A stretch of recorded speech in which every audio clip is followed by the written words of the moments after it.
மொறு மொறுன்னு முந்திரி பருப்பு பண்ருட்டில இருந்து நேரடி விற்பனை. பெரிய பெரிய பருப்பு, தரமான பருப்பு. Order now. இத பத்தி வீடியோ ஒன்றும் போட வேணாம் அப்படின்னு நினைச்சேன். ஆனா எங்க உடன்பிறப்புகள் விடுற மாதிரியே தெரியல. டெய்லி ஒரு ட்ரோல், டெய்லி ஒரு சந்தோஷமான விஷயம் அப்படிங்கிற மாதிரி அண்ணன் திருமாவளவன் அவர்களை பத்தி வீடியோ போட்டு குவிச்சிட்டு இருக்காங்க. பட் ரியல் ஃபேக்ட் என்ன அப்படிங்கிறது நம்மளுக்கு தெரியும் இல்லையா? அதை பத்தியும் பேசணும் இல்லையா? சோ இப்போ வந்து ஒரு பட்டியல் சமூகத்தின் ஒரு முகம் அவர்தான், அவங்களுடைய பிரதிபலிப்பு அவர்தான். அவங்களுக்கான ஒரு பிரச்சனைகள் அப்படின்னு வரும்போது அதிக அளவுல குரல் கொடுக்கக்கூடிய அதிக உரிமை அவருக்கு இருக்கு அப்படின்னு சொல்லி நம்பி பல பேர் என்ன பண்றாங்க, அவரை ஒரு பெரிய எக்ஸாம்பிளா எடுத்துக்கிட்டு அவருதான்ப்பா அப்படின்னு சொல்லிட்டு அவரை மாதிரியே தாடி வச்சுக்கிட்டு அவரை மாதிரி ஒரு அப்பியரன்ஸ்லயே இருக்கணும் அப்படின்னு சொல்லிட்டு அவங்களுடைய வயசுல இருக்கிற பல பேர் இருக்க முடியறத நம்மளாலும் பார்க்க முடியுது. அப்சல்யூட்லி இந்த மாதிரி ஒரு சுச்சுவேஷன்ல தூய்மை பணியாளர்களுடைய போராட்டம், அவங்க கூட நிப்பாரு அப்படின்னு நம்பப்பட்ட அந்த ஒரு தருணத்திலுமே பின்ன கால் வச்சு வந்துட்டாரு. அண்ட் அஃப்கோர்ஸ் அவருடைய பர்த்டே செலிப்ரேஷன் இந்த மாதிரி ஒரு சுச்சுவேஷன்ல நடக்காது அப்படின்னு எல்லாருமே எதிர்பார்த்தோம். நீங்களாம் எப்படி நினைக்கலாம், நான் நடத்துவேன் அப்படின்னு சொல்லி அவருடைய பர்த்டேவை வேற மாதிரி செலிப்ரேட் பண்ணியிருந்தாரு. அதுல என்னென்ன விஷயங்கள் ரொம்ப கிரிஞ்சா போச்சு, எப்படி எப்படி எல்லாம் தாக்குதல் பண்ணாங்க, அவங்க பண்ணியிருந்த நிறைய விஷயங்களை பத்தி கொஞ்சம் டீப்பா அனலைஸ் பண்ணி வச்சிருக்கேன். வீடியோ ஒரு தொகுப்பா கொண்டு போவோமா? அண்ட் அனைவருக்கும் வணக்கம். நீங்க பார்த்துட்டு இருக்கிறது கல்கரி நியூஸ் அண்ட் நான் தீபிகா. ஸோ வன்னிக்குட்டி வன்னியரசை பத்தி சொல்லியே ஆகணும். இப்போ என்ன நடந்ததுனாலும் பரவாயில்ல, சே என்ன எல்லாரும் விமர்சனம் பண்றாங்க, அப்பாடா இப்பதான் ஒரு பிரச்சனை முடியுது அப்படின்னு சொல்லி இந்த எம்ஜிஆர் இஷ்யூ கூட எடுத்துக்கோங்களேன், அப்படியே கொஞ்சம் அமைதியா ஆகுற இந்த ஒரு சுச்சுவேஷன் என்ன ஆகுது, திடீர்னு வன்னியரசு வந்து என் தலைவர் சொன்னதுல என்ன தப்பு இருக்கு, அவர் சொன்னது கரெக்ட், அவர் சொன்ன மாதிரி யாருமே சொன்னதில்லை அப்படின்னு சொல்லிட்டு அவருக்கு கொடை விரிக்கிறாரு. விரிச்ச கொடை விரிச்ச வலைன்ற மாதிரி மொத்தமும் போச்சு. திரும்பவும் சிக்கி சீரழிகிற ஒரு கதையா தான் முடிஞ்சுது. அந்த மாதிரி வன்னியரசு அவர்கள் இவருக்கு நான் துணையா நிப்பேன் அப்படின்னு சொல்லி நிக்கிறாரு. ஆனா வந்து முழுக்க முழுக்க கிரிஞ்சாதான் முடியுது. அந்த வகையில அவர் ஒரு வசனம் ஒண்ணு சொல்றாரு. சோ சனாதன குப்பையை ஒழிக்க வந்த தூய்மை பள்ளியாளன் நீ அப்படிங்கிறாரு. இதனுடைய விஷயம், இதனுடைய அர்த்தம், இது என்ன அப்படிங்கிறது முழுமையாக வன்னியரசு அவர்களுக்கு புரிஞ்சுதான் இதை எழுதினாரா அப்படிங்கிற கேள்வி அவர்கள், அந்த தூய்மை பணியாளர்கள் நம்மளுக்காக உதவுவாரு, இவர் இருக்காருப்பா நம்மளுக்கு கடவுள் மாதிரி நம்பினாங்க இல்லையா, அவங்களே திரும்பவும் முகத்துக்கு முகம் நேருக்கு நேர் வச்சு கேட்கக்கூடிய ஒரு கேள்வியா தான் இது இருக்கு. சோ எப்படி நீங்க தூய்மை பணியாளர்கள் கூட இவர் ஒப்பிட்டு பேச முடியும்? இவங்களுக்காக அவர் என்ன பண்ணாரு இப்போ அப்படின்னு கேட்கற மாதிரியான நிலைமைக்கு அவர் இருக்காரு. கரெக்டா? இது ஒரு 4 நாள் முன்னாடி ரிவைண்ட் பண்ணி பார்ப்போம். ஜஸ்ட் இப்ப தூய்மை பணியாளர்கள் திருமான்னு வருவோம், அதுக்கப்புறம் அந்த பர்த்டே செலிப்ரேஷனுக்கு போவோம். ஓகேவா? ஃபர்ஸ்ட் இந்த டாபிக்கை நான் முடிச்சே ஆகணும், இல்லைன்னா அவ்வளவு வெறியா இருக்கும். இப்ப திருமா அவர்களுக்கும் தூய்மை பணியாளர்களுக்கும் நடுவுல அப்படின்னும் போது நான் வந்து முதலமைச்சர் ஸ்டாலின் அவர்களை பார்க்க போறேன், எனக்கு வந்து கொடுங்க, உங்களுடைய கோரிக்கையை கொடுங்க, நாங்க கொண்டு போய் கொடுக்குறேன் அப்படின்னு சொன்ன நபர் வாங்கிட்டு போறாரு. அவர் கரெக்டான நேரத்துல வந்தாரா, இவங்களுக்காக கொடுத்தாரா குரல் அப்படின்னு கேட்டீங்கன்னா அங்க இல்ல. ராத்திரியோட ராத்திரியா உடனே வந்து இவங்க எல்லாரையுமே வந்து கலைக்கணும் அப்படின்னு முடிவு பண்ணி இது வந்து நீதிமன்றத்தினுடைய உத்தரவு அப்படின்னு சொல்லிட்டு அவங்க எல்லாரையுமே அப்புறப்படுத்துறாங்க. அங்க தாக்குதல் நடந்த விஷயங்களை நம்ம எல்லாருமே பார்த்துருந்தோம். ஸோ இந்த அளவுக்கு சிவியரா சீரியஸா போகிற இஷ்யூ பேக் ஃபயரா ஆகுது அப்படின்னா எந்த இடத்துல யோசிச்சு பாருங்களேன். ஆகுது, அவருடைய மேடையில அவருடைய பர்த்டே செலிப்ரேஷன்லயே பேசுறாரு.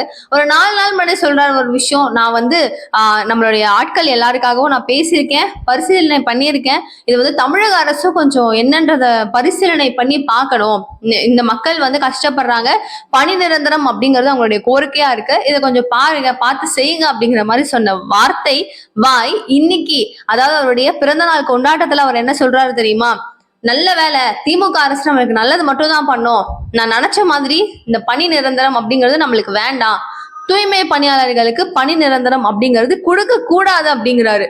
எல்லாருக்கும் எவ்வளவு பெரிய ஒரு ஷாக்கா இருந்திருக்கும் அந்த ஸ்டேட்மெண்ட். யோசிச்சு பாருங்களேன். அந்த ஸ்டேட்மெண்ட்டுக்கு அவர் கொடுக்குற ரொம்ப நம்ம கரெக்டா யோசிச்சிருக்கோம் அப்படின்னு நினைச்சு அவர் கொடுக்குற ஒரு ஆன்சர் என்னது, பணி நிரந்தரம் அப்படிங்கறது ஒண்ணு செஞ்சோம்னா இது வந்து அவங்களுடைய குலத்தொழில் ஆயிடும், அதனால இது குலத்தொழில் ஆகக்கூடாது அப்படின்னா பணி நிரந்தரம் பண்ணக்கூடாது அப்படின்னு சொல்லி சொல்றாரு. அப்போ இதை யோசிச்சு பாருங்க, இதுல ஒரே ஒரு சமூகம், அதாவது ஒரே ஒரு காஸ்ட்ல இருக்கிறவங்க மட்டும்தான் ஒர்க் பண்றாங்களா அப்படின்னா கிடையாது. நிறைய சமூகத்தை சார்ந்தவர்கள் நிறைய பேர் அதுல வேலை பார்க்கறாங்க. இப்போ இது வந்து எப்படி அவங்களுடைய குலத்தொழிலா மாறிடும் அப்படிங்கிற ஒரு கேள்வி பார்க்கும்போது பல பேருக்கும் தோன்ற ஒரு விஷயம் தான். அவங்களுடைய வயிற்று பொழப்புக்கு எங்கேயோ இருந்து எங்கேயோ வந்து கஷ்டப்படுறோம், நம்ம வந்து நம்மளால முடிஞ்ச அளவுக்கு எதையாவது ஒண்ணு பொறுக்கியாவது வேலை பார்த்துப்போமே அப்படின்னு சொல்லி நினைக்கிறவங்களை இந்த மாதிரி ஒரே சமூகம்னு நம்ம சொல்ல முடியாது இல்லையா? ஆனா இது வந்து அவங்களுடைய குலத்தொழில் ஆயிடும் அப்படின்னு சொல்லி அவர் கொடுக்குற ஒரு ஆன்சர் பயங்கர காண்டாயிடுச்சு பல பேருக்கு. இந்த ஒரு விஷயம் எப்படி போகுதுன்னு தெரியுமா?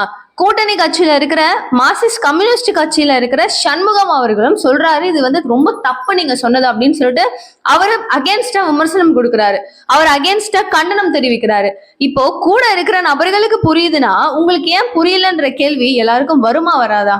யோசிச்சு பாருங்க. மாநில செயலாளரான சண்முகம் அவர்கள் சொல்ற விஷயம், திரும்ப அவர்கள் சொல்லியிருக்கிற இந்த ஒரு கருத்து சரியான கருத்து கிடையவே கிடையாது. பணி நிரந்தரம் என்பது சட்டப்பூர்வமான கோரிக்கை, அதுதான் தூய்மை பணியாளர்கள் கேட்கிறாங்களே தவிர அவங்க வேற எதுவுமே கேட்கலையே, சட்டப்பூர்வமா கேட்கிறாங்க.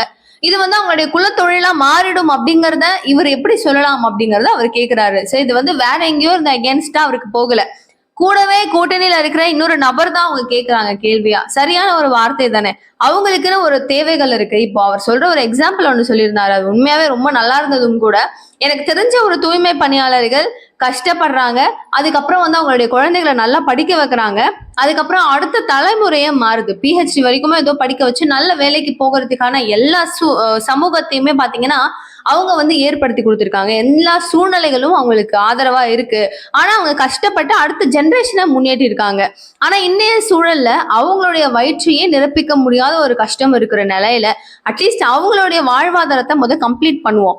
அடுத்து என்ன ஆகும், அவங்க நல்லா இருக்காங்க அப்படிங்கும்போது பசங்களை ஷுவரா வந்து படிக்க வைப்பாங்க, அவங்களுடைய வேலைப்பாடுகளும் அவங்களுடைய லைஃப் ஸ்டைலும் ஷுவரா மாறுறதுக்கான சான்சஸ் நிறைய இருக்கு. இந்த மாதிரி ஒரு சூழலை நீங்க எப்படி அவங்களுடைய குலத்தொழில், அப்பனா நீங்க ரொம்ப வருடம் அதை யோசிச்சிருக்கீங்களா அப்படிங்கிற ஒரு கேள்வியும் இருக்கு இல்லையா? அப்ப அவங்க எப்பவுமே வந்து தூய்மை பணியாளர்கள் அப்படிங்கிறது இவங்க பண்ணணும், குலத்தொழில் அப்படிங்கிற வார்த்தை வந்து ஒரு வார்த்தை மட்டும் கிடையாது. ஒரு அம்மா அந்த வேலை செய்யறாங்க, ஒரு அப்பா அந்த வேலை செய்யறாரு அப்படின்னா அடுத்த ஜெனரேஷன்ல இருக்கிற அவங்களுடைய மகனோ மகளோ அப்படின்னு சொல்லி பேரன் பேத்தி மகன் மகள் அப்படின்னு சொல்லி வம்சாவளியா இருக்கிற ஒரு விஷயம் அவங்களுக்கு வந்து மாறிடும் அப்படிங்கிறாரு. அப்ப எத்தனை ஜெனரேஷனை தாண்டி நீங்க யோசிச்சிருக்கீங்க சாரே அப்படிங்கிற கேள்வி இருக்குமா இருக்காதா? இது மிகப்பெரிய ஒரு கண்டனத்து இருக்கிற ஒரு விஷயம் அப்படின்னு சொல்லிட்டு சண்முகம் அவருக்கு சொல்லியிருக்காரு. அது மட்டும் தானான்னு கேட்டீங்கன்னா இருக்கிற தூய்மை பணியாளர்கள் ஒருத்தவங்களும் பொங்கி எழுந்துட்டு இருக்காங்க அப்படின்னு தான் சொல்லணும். சரி, இப்ப இந்த பர்த்டே செலிப்ரேஷன் இவ்வளவு நடந்துச்சுனாலும் நம்மள மக்கள் திட்டுவாங்க, நம்மள பயங்கரமா விமர்சனம் பண்ணுவாங்க அப்படின்னு தெரிஞ்சுமே திருமாவளவன் அவர்கள் அவருடைய பிறந்த நாளை ரொம்ப சூப்பராகவே நல்லா கொண்டாடி இருந்தாரு. அந்த பூமழையெல்லாம் பொழிஞ்சிச்சா தீபிகான்னு கேட்டீங்கன்னா அதெல்லாம் கொஞ்சம் குறைபாடு அப்படின்னு தான் சொல்லணும். சரி, ஓகே, நெக்ஸ்ட் என்ன நடந்துச்சு அங்க பெருசா அப்படின்னு கேட்டீங்கன்னா, அம்பேத்கரை விட மிக சிறந்த தலைவர் இவரு அப்படின்னு சொல்லிட்டு ஒருத்தவங்க வந்து பேசுறாங்க. இதை கேட்ட உடனே அங்க இருந்த கூட்டம் என்ன ஆகுது அப்படின்னா பயங்கரமா கிளாப் பண்ணி சந்தோஷப்படுறாங்க. பார்க்கும்போது நீங்க தானா உண்மையாவே அப்படின்னு கேட்கணும்னு தோணுது. என்னன்னு யோசிச்சு பாத்தீங்கன்னா, நம்ம வந்து எல்லாருக்காகவும் அப்படின்னு சொல்லி வாய்ஸ் கொடுக்குற நம்மள மாதிரி பல பேர் வந்து அவங்க தூய்மை பணியாளர்கள் உட்கொண்டு அவங்களுடைய பிரச்சனைகள் உட்கொண்டு ஐயோ அவங்களுக்கு கிடைச்சிருந்தா நல்லா இருக்குமே நீதி அப்படின்னு சொல்லி பேசுறோம். ஆனா என்னால கன்ஃபார்மா பேச முடியும் அப்படிங்கிற ஒரு அந்தஸ்துல உட்கார்ந்து இருக்கிற நபர் திருமா அவர்கள். சோ அம்பேத்கரை விட அவர் சிறந்த தலைவர் அப்படின்ற ஒரு வார்த்தையை யூஸ் பண்ணும்போது எல்லாருமே கிளாப் பண்றாங்கன்னா அப்ப நம்மளுக்கு எப்படி தோணும்? அப்ப நம்மளாம் பேசுறதே சும்மா போல, வேஸ்ட் போல் இருக்கே அப்படின்னு எல்லாருக்குமே தோணும் இல்லையா? ஆனா அவங்க ஆதரிக்கிறாங்க அப்படிங்கும்போது நம்மளுக்கு எந்த பிரச்சனையும் இல்லை, அதை நல்ல விஷயமாவே எடுத்துட்டு போட்டோம், ஒண்ணுமே பிரச்சனை இல்லை அப்படிங்கிற மாதிரி தான் இருந்துச்சு. ஸோ ஆனாலும் வந்து சில நெகட்டிவ் வைப்ரேஷன்ஸ் அப்படிங்கிறது இப்போ அவருடைய செயல்பாட்டுகள்ல கொஞ்சம் கொஞ்சமா குறையுதோ அப்படிங்கிற ஒரு கருத்து ரொம்ப அதிகமா நிலவப்படுதோ அப்படிங்கிற ஒரு ஃபீலும் எல்லாருக்கிட்டையும் இருக்கு. அந்த மேடையில பல யூடியூபர்ஸை வச்சு நாம் தமிழர் கட்சியை ரொம்ப அதிக அளவில் விமர்சனம் பண்ண வைக்கிறாங்க. அந்த விமர்சனங்கள் நல்லபடியா போதா அப்படின்னு கேட்டீங்கன்னா ரொம்ப மோசமான ஒரு நிலையில போகுது. அதை அமைதியா உட்கார்ந்து வேடிக்கை பார்த்துட்டு இருக்கிறாரு திருமாவளவன் அவர்கள். ஸோ இந்த மாதிரியான விஷயங்கள் ஒரு புறம் நடக்குது. ஆனா நாம் தமிழர் கட்சி சார்பில் அதாவது சீமான் அவர்கள் ஒரு வாழ்த்து ஒண்ணு சொல்றாரு. ஆனா உங்களுக்காக வந்து ஹாப்பி பர்த்டே அப்படிங்கிறது சிம்பிளா முடிக்காம போராளி அப்புறம் பேராளுமை கொண்ட தலைவர் அப்படிங்கிற மாதிரி பல வார்த்தைகளை யூஸ் பண்ணி திருமாவளவன் அவர்களுக்கு பிறந்தநாள் வாழ்த்துக்களை கொடுத்திருக்காரு. ஆஸ் யூஷுவல் இதை பார்க்கும்போது நம்மளுக்கு எப்படி தோணுது, இவங்கன்னா வருஷம் வருஷம் வந்து நாம் தமிழர் கட்சியை கிழிச்சிட்டு இருக்காங்க, பல பேர் இருக்காங்க பேசுறதுக்கு, என்னென்னவோ இருக்கு. ஆனா இந்த கட்சியை எதுக்காக ஓவரா பேசணும் அப்படிங்கிற, விமர்சனம் பண்ணணும் அப்படிங்கிற ஒரு கேள்வி நமக்குள்ள எழுந்தாலும் இந்த மாதிரி ஒரு கிரிட்டேரியா அங்க வந்து அதிக அளவுல இருக்கு. ஸோ இவங்க விமர்சனம் பண்றதும் நான் அடங்கி போறேன் அப்படின்றத அவரு காப்பாத்துறதும் அவரோட அவரோட ஒரு ஸ்ட்ராட்டஜியா, அதெல்லாம் நம்ம பொறுத்து பார்ப்போம். அண்ட் இதை மாதிரி இதையும் தாண்டி இப்போ விமர்சனத்தை தாண்டி ஒரு பரிசு என்ன தீபிகா, தங்கமா அப்படின்னு கேட்டீங்கன்னா உங்களோட மைண்ட் வாய்ஸ் நல்லா புரியுது. எஸ், கமல்ஹாசன் அவர்களுக்கு ஒரு இன்விடேஷன் போகுது. அவர் எல்லாருடைய அழைப்பின் பேர்ல வராரு. முன்னாடியாச்சும் சும்மா, இப்பதான் பாத்தீங்கல்ல ராஜ்யசபா சீட்டு, எம்பி, சும்மாவா வராரு. அவர் வந்து பாத்தீங்கன்னா ஒரு மாட்டு சங்கிலி மாதிரி இருக்குங்க, அவ்வளோ பெருசு, சின்னதாலாம் கிடையாது, பயங்கர கனமா தங்கத்துல இருக்கு. அப்பா, இவ்வளவு பெரிய ஒரு பட்ஜெட் எப்படி கமல்ஹாசன் அவர்கள் ஒதுக்குனாரு, திருமாவளவன் அவர்களுக்கு போடுறாரு அப்படின்னு சொல்லி யோசிக்கும் போதுதான் இது வந்து உண்மையிலே தங்கம் கிடையாது, இது வந்து வெள்ளி, தங்க முலாம் பூசப்பட்டது அப்படிங்கிற மாதிரி விஷயங்கள் தெரிய வந்தது. வெள்ளினாலுமே நல்ல பிரைஸா தான் அது இருக்கும், பிகாஸ் அது அவ்வளோ பெருசு. நீங்க பாருங்க போட்டோ, உங்களுக்கே தோணும் அது எப்படி இருக்குன்றது உங்களுக்கு தெரியும். அண்ட் அப்ராக்ஸா இதனுடைய ரேட் எவ்வளோ இருக்கும் அப்படிங்கிறத நீங்க கமெண்ட் பாக்ஸ் உங்களுக்கு தெரிஞ்சிச்சுன்னா சொல்லுங்க. இதனுடைய வெயிட் இவ்வளோ இருக்கலாம், ரேட் இவ்வளோ இருக்கலாம் அப்படிங்கிறத சொல்லுங்க. அண்ட் இதுதான் விஷயம், நான் அதெல்லாம் பேசணும் அப்படின்னு நினைச்சிருந்தேன். இவருடைய பிறந்தநாள் கொண்டாட்டம் வந்து நிறைய பேர் சூப்பர்னு போட்டுட்டு இருக்கும் போது இந்த மாதிரி ஒரு சுச்சுவேஷன் நடக்குது. இவர் விழாவே கொண்டாட மாட்டாருன்னு நினைச்சோம், பாரு சூப்பரா பண்ணியிருக்காரு அப்படின்னு சொல்லி எல்லாரும் பேசுறாங்கல்ல, நம்மளும் பேசணும்ல, நம்மளும் என்ன நடந்திருக்குன்ற ரியல் ஃபேக்டை சொல்லணும்ல. சொல்லிட்டேன், ஸோ எல்லா விஷயத்தையும் பேசிட்டேன்.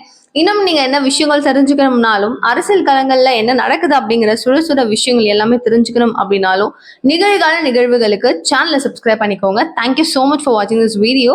பாய்.